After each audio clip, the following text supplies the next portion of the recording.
श्रीलंका ज्यादा कमजोर है। पाकिस्तान ने कदरे बेहतर खेल का मुजाहरा किया। पाकिस्तान टीम को आगे जो है वो इम्तिहान खड़े हैं। फाइनल आप जीत जाएं तो फिर चैंपियंस ट्रॉफी की याद दोबारा ताजा होगी। मुझे ऐसा लगता है कि शाहीन शायद कहीं दबाव का शिकार है। स्पोर्ट्समैन स्पिरिट के नाम पे वो सवाई शर्मिंदगी का कुछ नहीं है, इसलिए भारत को हम साइड पे कर देते हैं। ये बहुत अच्छे विजुअल्स आए हैं। कौमी टीम ने जनाब सुपर 4 मरहले में बड़ी कामयाबी अपने नाम कर ली है। ग्रीन शर्ट्स ने बासानी श्रीलंका को 5 विकेटों से शिकस्त दे दी। अबू धाबी में खेले जाने वाले मैच में श्रीलंका ने मुकर्ररा 20 ओवर्स में 8 विकेटों के नुकसान पर 133 रन बनाए, जबकि देखा जाए तो जवाब में पाकिस्तान ने 134 रन का हदफ सिर्फ 18वें ओवर में 5 विकेटों के नुकसान पर हासिल कर लिया। पाकिस्तान की कामयाबी के बाद श्रीलंका एशिया कप से तकरीबन बाहर हो गई है और कौमी टीम के फाइनल में पहुंचने के चांसेस बढ़ चुके हैं। कल ग्रीन शर्ट्स बांग्लादेश से टकराएगी और इस कामयाबी के बाद तवक्को की जा रही है कि शायकीन क्रिकेट को एक बार फिर पाक भारत टाकरा देखने को मिल सकता है। और कल के मैच के हवाले से अगर हम बात करें तो यही प्रिडिक्ट किया जा रहा है कि टीम पाकिस्तान फेवरेट है बांग्लादेश के मुकाबले में। और उज़ैर, मैच के दौरान ना बहुत दिलचस्प मनाजिर भी देखने में आए और हमने देखा कि जब अबरार ने हासारंगा को बोल्ड किया तो उन्होंने फौरन ही उनके अंदाज में सेलिब्रेट किया और उसके बाद जब श्रीलंका के हासारंगा ने फखर जमान का जब कैच पकड़ा तो उन्होंने अबरार के अंदाज में सेलिब्रेट किया। फिर साइम अयूब को बोल्ड करने के बाद अबरार अहमद ने वही तर्ज अपनाया जो अबरार अपनाते हैं। तो मैच के अख्ताम पर फिर हमने देखा दोनों क्रिकेटर्स ने बेहतरीन स्पोर्ट्समैन स्पिरिट दिखाई और एक दूसरे से गले मिले और लम्हे को खूब एंजॉय किया, जो सोशल मीडिया पर भी बहुत वायरल हो रहा है और शायकीन भी इस हवाले से खूब दाद दे रहे हैं। इसी तमाम तर सूरत हाल पर बात कर लेते हैं। हमारे साथ मौजूद हैं स्पोर्ट्स एनालिस्ट शुएब जट। शुएब साहब, आपको वेलकम कहते हैं सुनो पाकिस्तान में। सबसे पहले तो आपसे जानना चाहेंगे कि श्रीलंका के खिलाफ मैच में कौमी टीम की कारकर्दगी गुज़श्ता मैचेस से कितनी मुख्तलिफ नजर आई है और आगे क्या हम यही कारकर्दगी का तसलसल एक्सपेक्ट कर सकते हैं, इसमें बेहतरी भी आ सकती है? बहुत शुक्रिया आप दोनों का। मेरी कोलीग भी रही हैं समा में, आप दोनों का बहुत शुक्रिया। बात ये है कि दिल बहलाने को गालिब ख्याल अच्छे हैं, तो दिल तो बहलाना चाहिए। एक फतह मिली है और हमें खुश भी होना चाहिए कि हमें कामयाबी मिली है।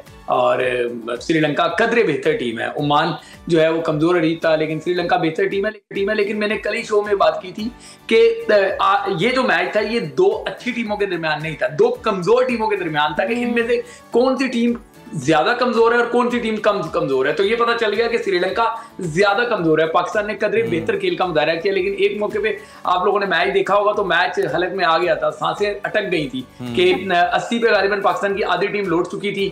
लेकिन सबको पता है कि अबू धाबी में जब मैच होता है तो वहां पे दूसरी बारी वालों को एडवांटेज होता है। आपको याद होगा अब्दुल रज़ाक ने भी बड़ी तारीखी इनिंग खेली थी जनूबी अफ्रीका के खिलाफ इसी ग्राउंड पे। तो इस ग्राउंड पे चेस करने वाली टीमें आसानी उनको रहती है। पाकिस्तान टीम को आगे जो है वो इम्तिहान खड़े हैं उसके, जाहिर है पहले बांग्लादेश से जुमेरात को टकराएंगे, फिर उसके बाद फाइनल जिस पे सबकी नजरें हैं और पूरी कौम जो है वो दुआ कर रही है कि हम जो है वो जाएं, मैच जीतें। और जो बैक टू बैक इंडिया से हमें 4 शिकस्तें हो गई हैं नकवी के दौर में, तो कम अज कम उसका हम अजाला कर सके। और क्या ही खूबसूरत दिन होगा कि फाइनल आप जीत जाएं तो फिर चैंपियंस ट्रॉफी की याद दोबारा ताजा होगी। वहां भी फाइनल जीते थे, अल्लाह करे। और हम सब दुआएं तो कर रहे हैं कि एक बार वैसे भारत को हरा ही दें, क्योंकि फाइनल्स और फाइनल तो भारत के साथ जब टाकरा होता है वही समझा जाता है। लेकिन अभी ये जो मैच जीते हैं और पहले हमने देखा कि वो मैच भारत से जो हारे हैं, उसके बाद इस मैच के जीतने में क्या तब्दीलियां आई परफॉर्मेंस में जिसकी वजह से हम ये मैच जीत सके? देखिए, हम सिर्फ इस वजह से मैच जीते कि हमारा ओपोनेंट जो है वो बड़ा कमजोर था। बाकी तो हमने सब ऐसा ही किया। आप देखें ना, कोई बहुत ज्यादा स्कोर हम नहीं, जाहिर टारगेट छोटा था, हमने उनको जल्दी आउट कर लिया। लेकिन एक जो अलार्मिंग सिचुएशन है वो ये है कि उनकी टीम 60 से भी कम पे, आधी टीम यानी कि 5 खिलाड़ी आउट हो गए थे, उसके बाद वो 133 रन बना गए। ये मेरे ख्याल से कि ये अलार्मिंग है। कोई बड़ी टीम होगी, जाहिर है इस टूर्नामेंट में सबसे बड़ी टीम इंडिया ही है, तो इंडिया आपको इतना मौका नहीं देगा। तो पाकिस्तान को ये समझना होगा कि अगर किसी टीम को जल्दी काबू करना है तो फिर गो फॉर किल जाना है, मतलब विकेटों पे विकेटें गिराते हुए जाना है। फिर आपने जो है वो चीजों को मोहतात लेके नहीं चलना, रिलैक्स नहीं हो जाना। अल्लाह करे पाकिस्तान ये मोमेंटम बरकरार रखे, क्योंकि बांग्लादेश वो टीम है जिसने इसी श्रीलंका को शिकस्त दी हुई है। तो पाकिस्तान और बांग्लादेश, अभी रिसेंट बांग्लादेश ने पाकिस्तान को हराया भी हुआ है, तो उस मैच में पाकिस्तान जब जाएगा तो वहां से पाकिस्तान का पता चलेगा। अच्छी इस मैच की पॉजिटिव बातों में से एक ये भी है कि हमने 18वें ओवर में टारगेट हासिल कर लिया, 2 ओवर पहले। यकीनी तौर पे इसका भी पाकिस्तान को आगे जाके फायदा होता है कि अगर सिचुएशन कुछ ऐसी हो जाती है ग्रुप में तो के रन रेट पे मामला अगर जाते हैं तो पाकिस्तान के लिए वो बेहतर सूरत-ए-हाल वहां पे नजर आ सकती है। तो दुआएं हैं कि पाकिस्तान जीते, फाइनल में पहुंचे और फाइनल में जाके पाकिस्तान जीते। लेकिन जो कैप्टन है उन पर बड़ी जिम्मेदारी है। हम देखें कि सलमान आगा दबाव का कोई शिकार नजर आते हैं, बैटिंग में वो कारकर्दगी नहीं है, मुसलसल सवालात उन पर उठ रहे हैं। ये आखिर हम देख रहे हैं कि उनकी कारकर्दगी में इतना डिक्लाइन क्यों है? उज़ैर मामला यही है कि जब एक बंदा जो है वो किस काम के लिए तैयार ना हो उसको जिम्मेदारी दे दी है। देखिए जब से सलमान अली आगा कप्तान बने हैं तब से एक बात जो है बार बार डिस्कस हो रही है वो ये हो रही है कि क्या सलमान अली आगा की T20 में जगह बनती है। तो एक खिलाड़ी जिसकी T20 में अगर जगह नहीं बनती और उसको आप कप्तान बना दे तो दबाव का तो वो डबल दबाव का शिकार है इस टाइम। सलमान अली आगा वनडे का बड़ा बेहतरीन खिलाड़ी है, ठीक है, लेकिन T20 में पहले उस पर यह दबाव है कि मैंने अपनी जगह जस्टिफाई करनी है, फिर दूसरा दबाव यह है कि मैंने कप्तानी अच्छी करनी है, फिर तीसरा दबाव यह है कि बैक टू बैक इंडिया से 2 मैच हो चुके हैं और तीसरा मैच जो है वो मुमकिन तौर पे पाकिस्तान को खेलना है। तो ये कोई कम प्रेशर नहीं होता, इस दबाव से बड़ों की परफॉर्मेंसेस पे जो है वो असर पड़ता है। लेकिन यही दबाव फिर कप्तान से ज्यादा उनका कसूर है जिन्होंने बिला वजह उनको ये जिम्मेदारी दी है जिसके लिए वो तैयार नहीं है।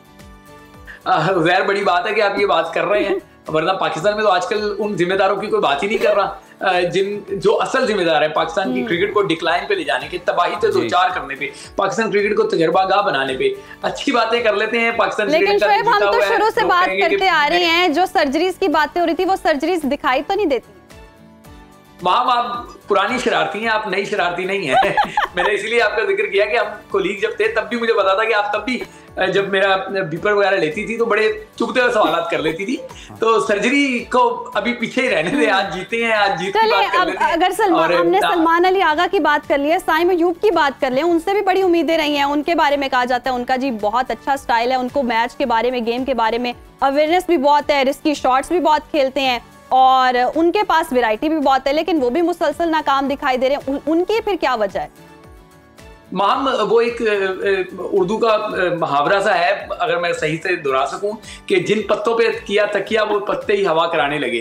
तो साइम अयूब का भी यही मामला है कि हमने उनसे उम्मीदें लगा ली थी और वो उम्मीदें हमने उनसे एज अ बैटर लगाई थी, लेकिन टीम मैनेजमेंट उनको तुल गई है बॉलर बनाने पे। तो उनका तो वो हिसाब हो गया, ना वो तीतर रहे हैं, ना वो बटेर रहे हैं, ना उनसे बॉलिंग हो सकती है, बॉलिंग वो है ही नहीं। Once in a blue moon वो परफॉर्म करके दे सकते हैं, बट वो बॉलर नहीं है। उसको जबरदस्ती आप बॉलर बना रहे हैं, इस सिलसिले में उसकी बैटिंग से तवज्जो हट गई है। यही पाकिस्तान की टीम मैनेजमेंट ने शादाब खान से किया था। वो एक अच्छा बॉलर था, जबरदस्ती उसको ऑलराउंडर बनाया। यही हसन अली के साथ किया, वो एक अच्छा बॉलर था, उसको जबरदस्ती ऑलराउंडर बनाया। यही शाहीन अफरीदी के साथ किया कि वो एक अच्छा बॉलर था, उसको जबरदस्ती 2-4 छक्के लगाने के बाद ऑलराउंडर बना दिया। यही नसीम शाह के साथ किया कि वो एक अच्छा बॉलर था, जबरदस्ती उसके 2-4 छक्कों की वजह से उस पर डाल दिया कि जी तुम ऊपर जाके बैटिंग करना। शुएब साहब आप जरा कुछ आज ज्यादा मुझे मायूस थोड़े से लग रहे हैं, नाउम्मीद लग रहे हैं। कोई आपको बांग्लादेश की कारकर्दगी से खतरा तो नहीं महसूस हो रहा आने वाले मैच?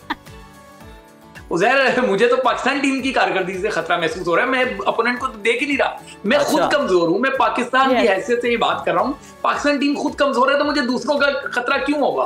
असल बात ये होती है अगर आप घर से कमजोर हो तो आपके बाहर वालों के सामने आपकी टांगे कांप रही होती हैं। तो मेरी दुआ है कि पाकिस्तान मोमेंटम पकड़ ले, ये जीत को बहुत ज्यादा सेलिब्रेट ना करें श्रीलंका वाली जीत को। ये जरूर है कि आपकी फाइनल के लिए रास्ता हमवार हो गया है, एक उम्मीद रोशन हो गई है। बट मामला वहीं पे खड़ा है कि क्या हम बांग्लादेश को तो चलो हराना चाहिए, हरा भी सकता है पाकिस्तान, लेकिन क्या हम इंडिया को कंपीट कर पाएंगे?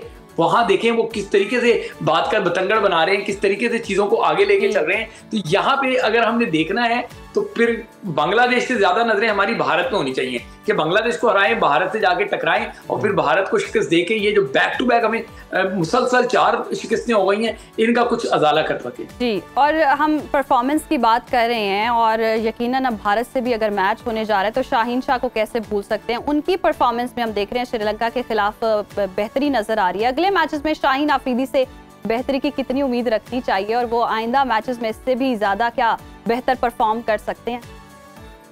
महान देखिए, पाकिस्तान क्रिकेट बोर्ड ने जो है वो माहिर नफ्सियात को टीम के साथ लगाया है। मैं समझता हूं कि शाहीन अफरीदी के साथ एक अलग सेशन करना चाहिए। शाहीन अफरीदी को बताना चाहिए कि तुम शाहीन अफरीदी हो। शायद शाहीन अफरीदी ये भूल गए कि वो शाहीन है जो पाकिस्तान को फतूहात दिलाती रही है। ये वही दुबई है जहां पे अकेले शाहीन ने इंडिया का बोरिया बिस्तरा गोल कर दिया था। अकेले शाहीन की वजह से पाकिस्तान वो तारीखी 10 विकेटों वाली कामयाबी हासिल कर सका था कि उन्होंने इंडिया की मजबूत और लंबी बैटिंग लाइन को परखच्चे उड़ा के रख दिए थे। तो शाहीन को बिठाना चाहिए, उसको समझाना चाहिए कि तुम कर सकते हो, तुम करते रहे हो, अब भी तुम करो। एक अकेला सेशन सिर्फ शाहीन के साथ होना चाहिए। मुझे ऐसा लगता है कि शाहीन शायद कहीं दबाव का शिकार है, उन्हें या तो खुल के अपनी जो है वो परफॉर्म नहीं करने दिया जा रहा है, यानी कि वो जो चाहते हैं वो एग्जीक्यूट नहीं करने दिया जा रहा। उनको समझाएं, टीम मैनेजमेंट को भी समझाएं कि इसको फ्री हैंड दें। जिस तरीके से आज मैंने देखा था कि मोहसिन नकवी की एक मुलाकात हुई है पाकिस्तान के टेस्ट कप्तान शान मसूद और अजहर महमूद से, उसके टिकट्स जो क्रिकेट बोर्ड की तरफ से आए उसमें उन्होंने कहा कि मैं आपको फ्री हैंड देता हूँ।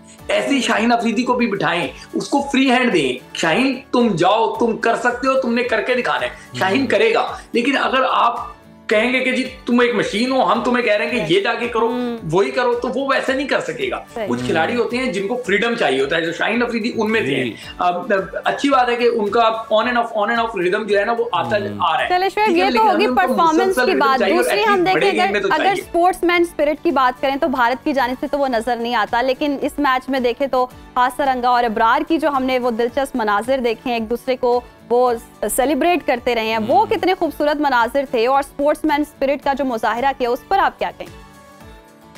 माम, जो भारत का आपने नाम लेके ना वो कहते हैं ना मजा ही किरकिरा कर दिया। उनका और स्पोर्ट्समैन स्पिरिट का ऐसे ही ताल्लुक है जैसे आप कह सकते हैं कि आग और पानी की दोस्ती। उनका कोई बनता ही नहीं है। मतलब उस स्पोर्ट्समैन स्पिरिट के नाम पे वो सवाई शर्मिंदगी का कुछ नहीं है, इसलिए भारत को हम साइड पे कर देते हैं।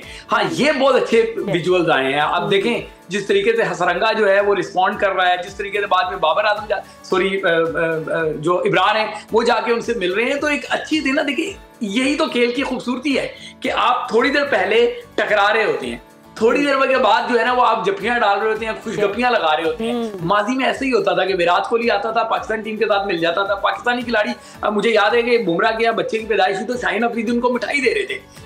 ये विजुअल्स आने चाहिए भाई। खेल को खेल रखें। इंडिया ने तो खेल का तमाशा बना रखा है, फिर पाकिस्तान ने भी अब अनफॉर्चुनेटली जिस तरह की हरकतें स्टेडियम में की हैं नहीं करनी चाहिए। पाकिस्तान को सिर्फ खेल पे करना चाहिए, जो जिसका काम है वो करेगा। जवाब जो है ना वो कारकर्दगी से देना चाहिए। शोएब, आप ठीक कह रहे हैं, और इस तरह के मनाजिर जो है वो शायकीन के लिए भी बहुत तवज्जो का मरकज होते हैं और वापस उनको स्टेडियम में लाने के लिए बड़ा अहम रोल प्ले कर रहे होते हैं।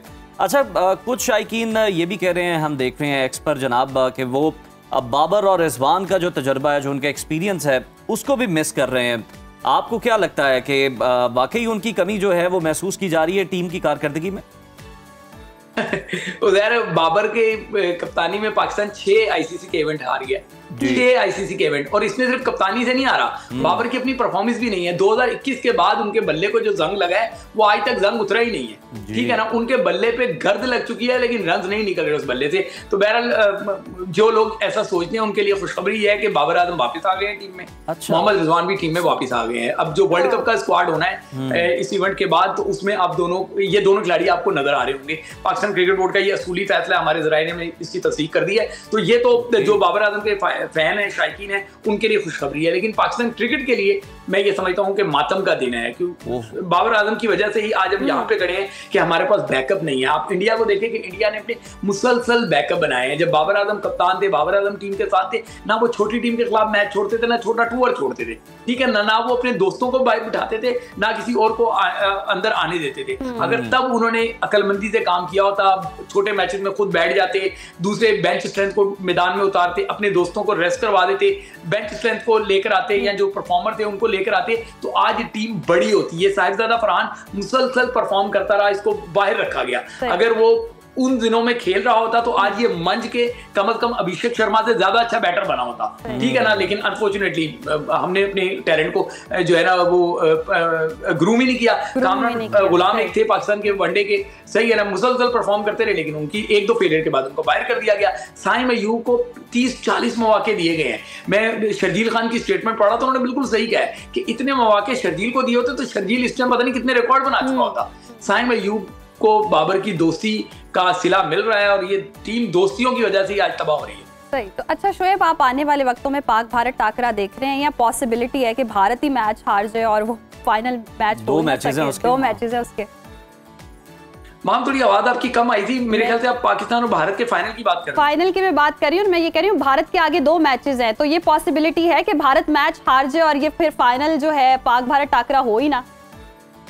देखिए एक बात तो बासित अली की मुझे स्टेटमेंट याद आ गई आपकी, उससे कुछ अर्सा पहले बासित अली ने एक स्टेटमेंट दी थी और उसमें उन्होंने कहा था कि बाज़ दफा टीमें जो हैं वो डेलिबरेटली भी मतलब जो है वो उनके नताइज वो देखती हैं कि आगे किसको बाहर करना है, किसको इन करना है। तो इस भारत की टीम को अगर हम देखें तो मैं नहीं समझता कि ये किसी तौर पर भी पाकिस्तान का सामना करने से कतरा रही होगी। ये तो चाहेंगे कि पाकिस्तान से सामना हो। जब ये मुतालबा जोर पकड़ रहा था कि पाकिस्तान इंडिया का मैच नहीं होगा, तो मैं उस टाइम भी आगे बात कर रहा था कि ये मैच हर सूरत में होगा, क्योंकि इस टाइम इंडियन गवर्नमेंट और बीसीसीआई उनको पता है कि पाकिस्तान की टीम गिरी हुई है, तो वो अपने अवाम को बेवकूफ बनाने के लिए कि जो आसमानों पे उन्होंने जो मैच हारा था आसमान पे जाके, वो चाहते थे कि मैदान में जीत के उसका गम जो है वो हल्का कर सके और कौम को बेवकूफ बना सके। ये खेल है, वो कुछ और था। वो वायलेशन आपने की थी, वहां पे आपको भुगतना पड़ा। यहाँ पे खेल था, तो उनको पता था ये खेल में कमजोर है, वो इसलिए हर सूरत में खेलने आते और वो आए भी थे। अब भारत की टीम बड़ी मजबूत टीम है, उसका फाइनल का रास्ता यकीनी तौर पे कंफर्म ही है। वो जाएंगे, फाइनल खेलेंगे और पाकिस्तान से वो चाहेंगे फाइनल हो, ताकि पाकिस्तान को एक मतलब फिर वो अपने उनके ख्याल में कि वो पाकिस्तान को शिकस्त दे दे। हमारा यकीन ये है, मैंने कल भी शो में बात की थी कि श्रीलंका को ही हरा के पाकिस्तान चैंपियंस ट्रॉफी 2017 में इवेंट में वापस आया था, वरना उस इवेंट से पाकिस्तान की छुट्टी हो गई थी। श्रीलंका को मैच में शिकस्त दी, उसके बाद पाकिस्तान जनूबी अफ्रीका वाला मैच, फिर इंग्लैंड वाला मैच और फिर इंडिया को ठोका। तो अब ये एक बार रिपीट टेलीकास्ट हो सकता है। पाकिस्तान टीम को कोई रेट नहीं कर रहा, श्रीलंका को पाकिस्तान ने शिकस्त दे दी है। अब पाकिस्तान बांग्लादेश को रोनता हुआ फाइनल में इंडिया को जाके उसको जो है वो तिगरी का नाच नचा सकता है, उसका गुरूर खाक में मिला सकता है। लेकिन इसके लिए क्या करना होगा कि लड़कों को फेयरलेस क्रिकेट खेलना होगी, उनको ये ड्रामेबाजियों से निकलना पड़ेगा। ये ड्रामेबाजी छोड़ें, ये अदाकारियां अदाकारों पे रहने दें। आप खिलाड़ी हैं, खेल पे फोकस करें और इंडिया को आप शिकस्त दे सकती हैं। क्या इंडिया में कौन से सुर्ख आपके पर लगे? अगर ओमान उनको मुश्किल में डाल सकता है, तो फिर आप तो वर्ल्ड चैंपियन पाकिस्तान टीम है भाई। आपने वर्ल्ड कप जीता हुआ है, आप तो टेस्ट के नंबर 1 रहे हैं, T20 के नंबर 1 रहे हैं। आप सही याद दिला रहे हैं, बस खुद पर जरा यकीन करने की जरूरत है, परफॉर्मेंस को बेहतर जरूरत है, तो फिर यकीनन हमारी टीम जो है वो हमेशा सरप्राइजेस की माहिर है।